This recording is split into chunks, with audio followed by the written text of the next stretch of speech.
Assalamualaikum warahmatullahi wabarakatuh. Kembali lagi dengan saya Irsa Dua Firawati dengan NIM 22402013 dari Institut Agama Islam Negeri IAIN Kediri Prodi Perbankan Syariah. Di video kali ini saya akan membahas beberapa materi mengenai mata kuliah Tafsir Ekonomi dari lanjutan video sebelumnya.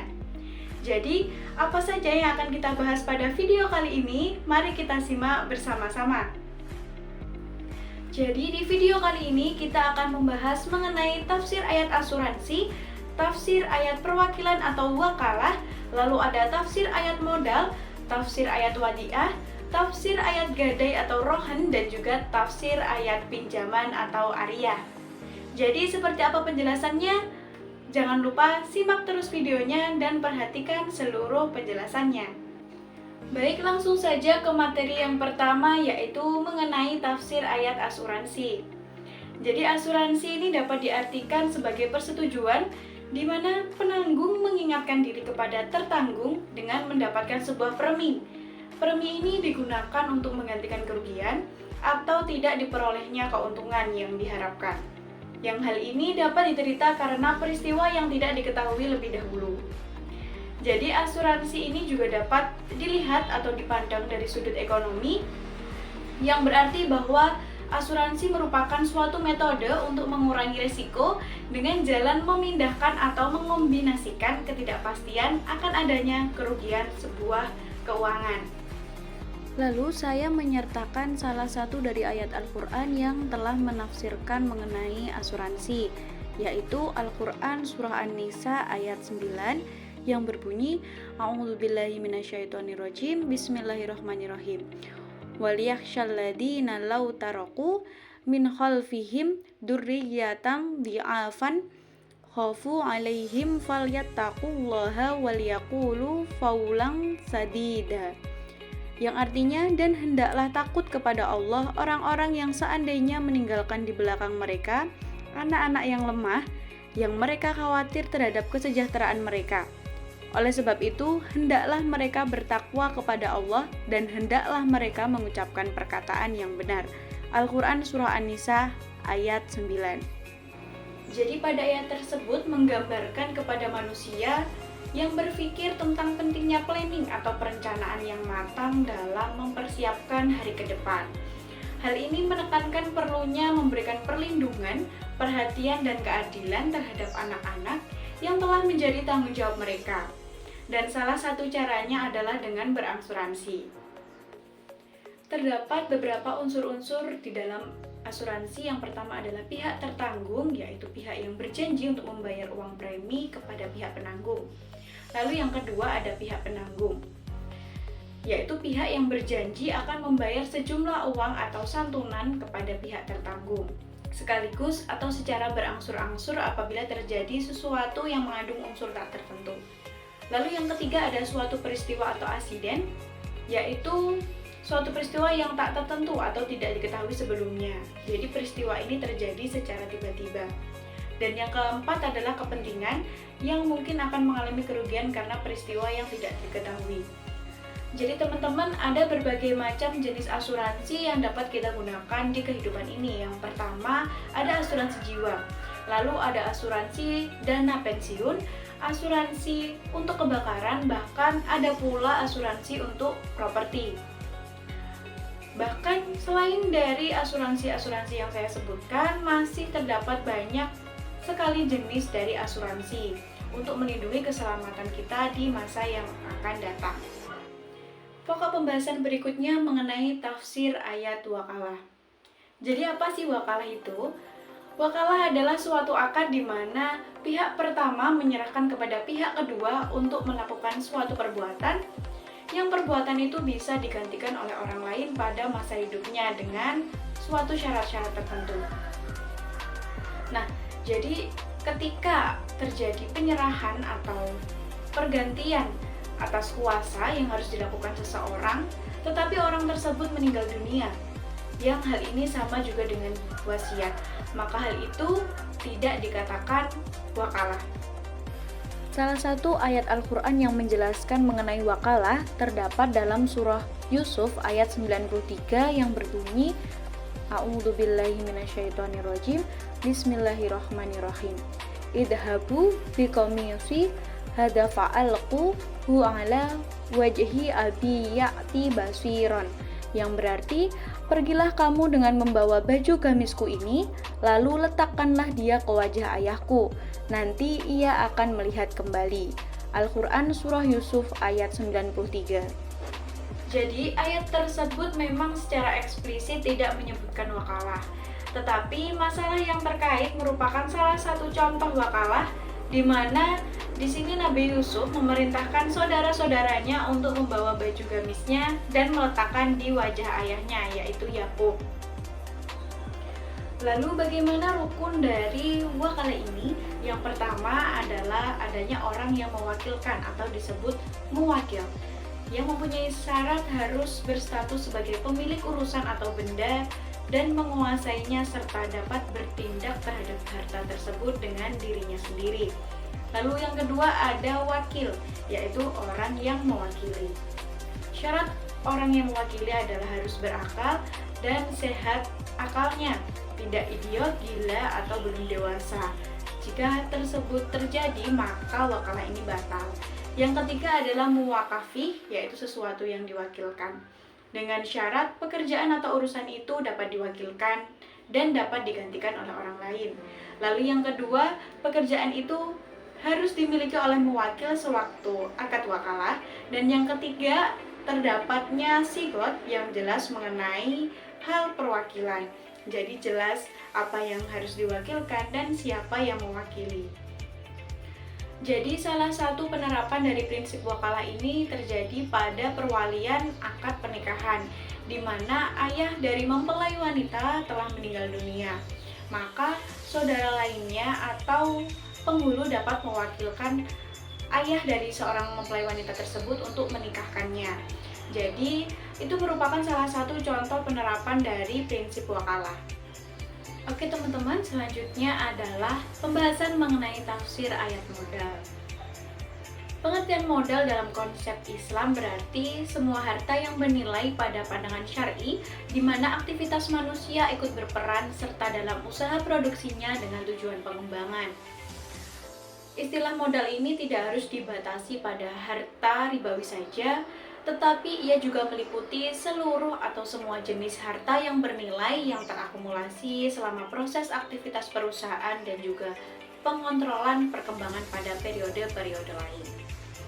Saya mengambil salah satu ayat dari banyaknya ayat Al-Quran yang membahas mengenai modal, yaitu saya mengambil dari Al-Quran Surah An-Nisa ayat 5 yang berbunyi A'udzubillahi minasyaitonirrajim Bismillahirrahmanirrahim wala tu'tus sufaha'a amwalakumul lati ja'alallahu lakum fiyamau warzuquhum fiha waqsuhum wa qulu lahum qaulam ma'rufan, yang artinya, dan janganlah kamu serahkan kepada orang-orang yang belum sempurna akalnya harta mereka yang ada dalam kekuasaanmu yang dijadikan Allah sebagai pokok kehidupan. Berilah mereka belanja dan pakaian dari hasil harta itu, dan ucapkanlah kepada mereka kata-kata yang baik.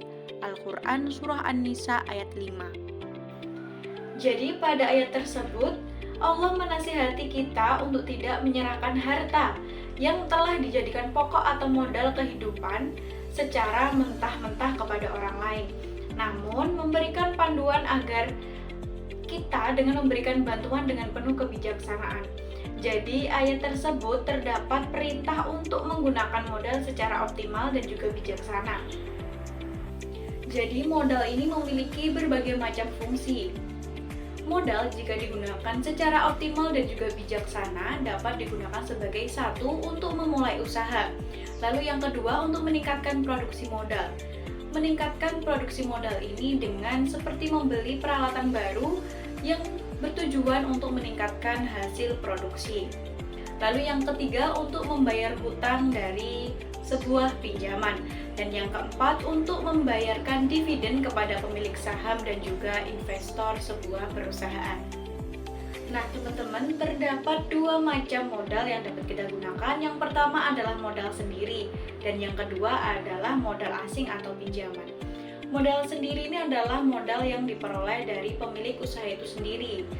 Hal ini dapat diperoleh dari beberapa jalan. Yang pertama yaitu tabungan, yang kedua ada sumbangan, yang ketiga ada hibah, dan yang keempat adalah saudara dan lain sebagainya. Lalu sedangkan modal asing atau pinjaman adalah modal yang biasanya diperoleh dari pihak luar perusahaan dan biasanya diperoleh dari pinjaman modal. Nah, modal ini tersedia dalam jumlah yang banyak. Berasal dari pinjaman bank, pinjaman koperasi, pinjaman dari dana pensiun maupun lembaga pembiayaan lain yang menyediakan pinjaman-pinjaman bagi seseorang yang membutuhkan modal. Berikutnya adalah keuntungan hukum Islam mengenai modal. Beberapa keuntungan hukum Islam mengenai modal yang telah dikemukakan oleh Al-Muhsin Sulaiman sebagai berikut. Yaitu yang pertama, Islam telah melarang penimbunan modal. Lalu yang kedua, modal tidak boleh dipinjamkan dan meminjamkan dengan cara riba. Lalu yang ketiga, modal harus didapatkan dengan cara yang sama dengan mendapatkan hak milik. Lalu yang keempat, modal yang mencapai nisab, zakatnya wajib dilakukan. Lalu yang kelima, modal tidak boleh digunakan untuk memproduksi dengan cara boros. Dan yang keenam, pembayaran gaji buruh atau pekerja harus sesuai dengan ketentuan gaji dalam Islam. Jadi hukum ini mengenai pengelolaan modal dengan bijaksana dan juga dengan baik menurut syariat Islam. Oke, pembahasan selanjutnya mengenai tafsir ayat wadi'ah. Menurut jumhur ulama, wadi'ah atau al-wadi'ah dapat diartikan sebagai titipan murni dari satu pihak ke pihak yang lain, baik individu maupun badan hukum yang harus dijaga dan dikembalikan kapan saja si penitip menghendakinya. Berikut adalah salah satu ayat yang menerangkan mengenai wadi'ah yang terletak pada Al-Quran Surah Al-Baqarah ayat 283 yang berbunyi, A'udzubillahi minasyaitonirrajim, Bismillahirrahmanirrahim. Fa'in amina ba'dukum ba'dang falyu'adilladhi tumina amanatahu waliyattaqillaha rabbahu. Yang berarti jika sebagian kamu mempercayai sebagian yang lain, maka hendaklah yang dipercaya itu menunaikan amanatnya dan bertakwalah kepada Allah sebagai Tuhannya. Al-Quran Surah Al-Baqarah ayat 283. Jadi dari ayat tersebut menjelaskan apabila kita dipercayai oleh seseorang untuk menjaga suatu barang milik orang lain, sebaiknya menjaga barang titipan dengan penuh amanah sampai pemilik barang mengambilnya. Itu yang dianjurkan oleh Al-Quran. Berikutnya adalah rukun dari wadi'ah. Menurut jumhur ulama terdapat 4 rukun wadi'ah. Yang pertama adalah barang yang dititipkan dengan syarat bendanya harus dapat disimpan. Lalu yang kedua ada orang yang menitipkan atau mudi, syaratnya harus berakal dan juga mumayyiz. Lalu yang ketiga ada orang yang menerima titipan atau muda, syaratnya harus berakal, mumayyiz dan juga mampu menjaga barang tersebut. Dan yang keempat adalah ijab dan qabul. Jadi dalam ijab dan qabul syaratnya sigotnya harus jelas mengenai sistem mekanisme penitipannya. Berikutnya adalah macam-macam dari wadi'ah sendiri. Yang pertama adalah wadi'ah yad amanah, di mana sebuah akad penitipan barang atau uang di mana pihak penerima titipan tidak diperkenankan menggunakan barang atau uang tersebut. Tapi orang yang dititipi barang tidak bertanggung jawab atas kehilangan atau kerusakan yang terjadi pada barang titipan selama bukan akibat dan kelalaian dari orang yang dititipi. Contoh dari wadi'ah amanah adalah seperti jasa penitipan sepeda motor. Lanjut, jenis wadi'ah yang kedua adalah wadi'ah yad domanah, adalah sebuah akad penitipan barang di mana pihak penerima titipan dengan atau tanpa izin pemilik barang dapat memanfaatkan barang atau uang yang dititipkan. Dan orang tersebut harus bertanggung jawab terhadap kehilangan dan kerusakan barang tersebut. Contohnya jika dalam lingkup perbankan adalah rekening giro dan juga tabungan. Penjelasan selanjutnya mengenai tafsir ayat gadai atau rohen. Rohen atau gadai adalah usaha atau kegiatan menjadikan barang berharga sebagai jaminan hutang, sehingga orang yang bersangkutan boleh mengambil hutang yang bertujuan agar pemberi pinjaman lebih mempercayai pihak yang berhutang. Salah satu ayat Al-Quran yang menjelaskan mengenai rohen atau gadai terdapat pada Al-Quran Surah Al-Baqarah ayat 283 yang berbunyi, A'udzubillahi minasyaitonirrajim, Bismillahirrahmanirrahim, wa in kuntum ala safirin walam tajidu katiban farihanu ma'budatan fa in amina ba'dukum ba'dun falyuwaddilladzi tumina amanatahu walyattaqillaha rabbahu wala taqtumus syahadata wa man yaktumha fa innahu simun qalbuhu wallahu bima ta'maluna alim.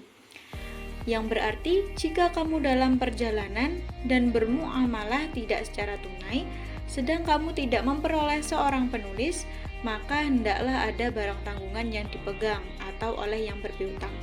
Akan tetapi, jika sebagian kamu mempercayai sebagian yang lain, maka hendaklah yang dipercaya itu menunaikan amanatnya atau hutangnya. Dan hendaklah ia bertakwa kepada Allah, Rabb-nya, dan janganlah kamu para saksi menyembunyikan persaksian.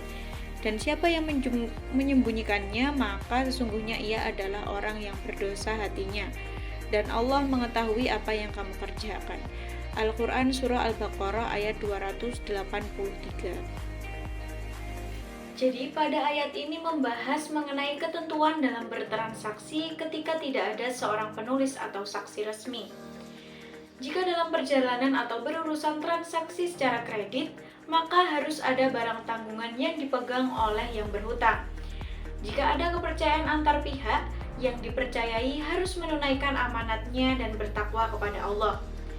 Persaksian tidak boleh disembunyikan, dan menyembunyikannya dianggap sebagai dosa, karena Allah mengetahui segala perbuatannya. Jadi rohen atau gadai ini memiliki beberapa unsur. Yang pertama adalah ar-rahin, yaitu orang atau pihak yang menggadaikan barang, yang berarti adalah pihak yang berhutang. Lalu untuk yang kedua ada al-murtahin. Al-murtahin adalah orang atau pihak yang menerima barang dan menggadaikan, atau orang yang memberi pinjaman atau hutang. Jadi syarat rahin dan murtahin ini harus orang yang mempunyai kemampuan dan sehat akalnya.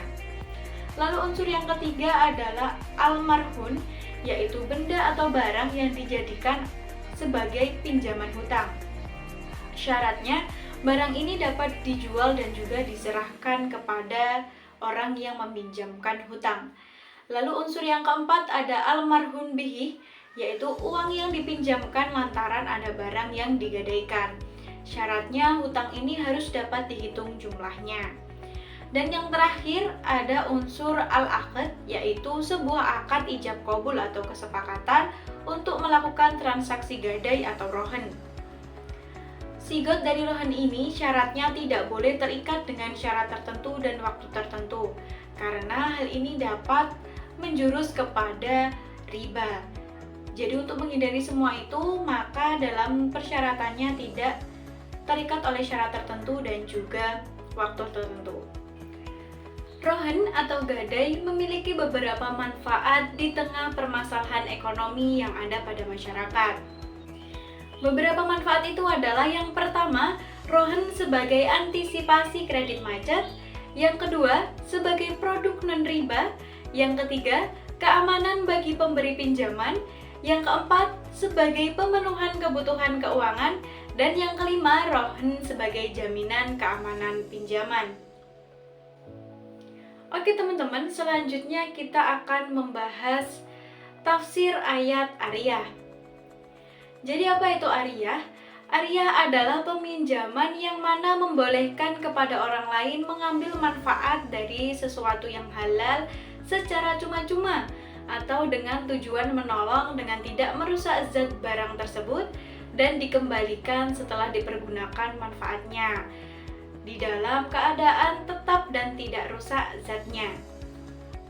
Saya menyertakan salah satu ayat dari Al-Quran yang menafsirkan mengenai Arya ini, yaitu pada penggalan Al-Quran surah Al-Ma'idah ayat 2 yang berbunyi A'udzubillahi minasyaitonirrajim, Bismillahirrahmanirrahim, Al-birri wa taqwa wa la ta'awanu 'alal itsmi wal 'udwani wattaqullah innallaha syadidul iqab, yang artinya, dan tolong menolonglah kamu dalam mengerjakan kebajikan dan takwa, dan jangan tolong menolong dalam berbuat dosa dan permusuhan. Bertakwalah kepada Allah, sungguh Allah sangat berat siksanya. Jadi pada ayat tersebut menjelaskan bahwa terdapat perintah Allah untuk saling tolong-menolong terhadap sesama. Jadi melalui Arya ini kita dapat menolong sesama kita melalui meminjamkan barang yang kita punya untuk kebutuhan sesama kita. Jadi hal tersebut dapat membawa kita untuk bertakwa kepada Allah Subhanahu wa Ta'ala. Arya juga memiliki rukun untuk melaksanakannya. Secara umum, jumhur ulama fikih menyatakan bahwa rukun Arya ini ada 4. Yang pertama adalah mu'ir, yaitu orang yang meminjamkan. Disyaratkan untuk mu'ir adalah orang yang mumayyiz, berakal, dan tidak dimahjur. Lalu yang kedua ada musta'ir atau peminjam. Disyaratkan orang yang meminjam harus jelas dan cakap dalam menggunakan barang tersebut. Lalu yang ketiga ada mu'ar atau barang yang dipinjamkan. Disyaratkan barang tersebut harus dapat digunakan. Dan yang keempat adalah sigot atau ungkapan ijab dan qabul, serah terima barang. Disyariatkan terdapat keridhaan pemilik dan juga mutlak dalam bentuk ucapan. Berikutnya adalah macam-macam dari ariyah. Yang pertama ada al-ariyah mutlak, di mana al-ariyah ini merupakan bentuk pinjam-peminjam barang yang dalam akadnya tidak dijelaskan persyaratan apapun. Seperti apakah pemanfaatannya hanya untuk peminjam saja atau diperbolehkan orang lain, atau tidak dijelaskan sama sekali tentang cara penggunaannya. Lalu yang kedua ada al-ariyah muqayyad.